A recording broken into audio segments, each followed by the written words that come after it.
Hotel ইন্টারকন্টিনেন্টালকে ঘিরে বেশ কিছু প্রাক্তন কর্মচারী গুরুতর অভিযোগ তুলেছে।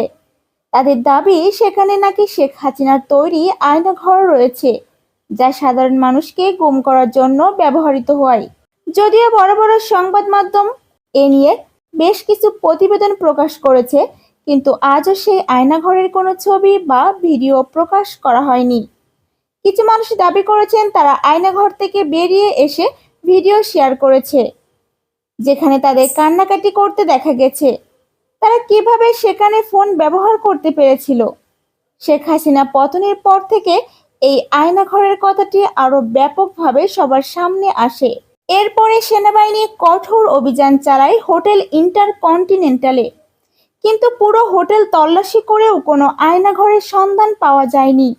এই ঘটনার পরিপ্রেক্ষিতে শনিবার বিকালে এক সংবাদ সম্মেলনে হোটেলের কর্মচারী মহসিন বলেন, হোটেল ইন্টারকন্টিনেন্টাল কোনো আয়নাঘর নেই, বরং এখানে আছে একটি সুন্দর ফুলের বাগান। তিনি আরও জানান, তিনি ২০ বছর ধরে হোটেলে কর্মরত এবং বর্তমান ইউনিয়নের সভাপতি হিসেবে দায়িত্ব পালন করছেন। মহসিন দাবি করেন, তাদের ইউনিয়ন সবসময় রাজনৈতিক প্রভাব থেকে মুক্ত এবং তারা সবসময় হোটেলের কল্যাণে কাজ করে। প্রাক্তন সাধারণ সম্পাদক নুরুল জামান ও তার অনুসারীরা হোটেলের কর্তৃপক্ষের ওপর রাজনৈতিক চাপ প্রয়োগ করে বিভিন্ন অনৈতিক সুবিধা আদায়ের চেষ্টা করছে। এ কারণে তাদের বিরুদ্ধে দুর্নীতি ও আত্মসাতের অভিযোগ চাকরিচ্যুত করা হয়েছিল।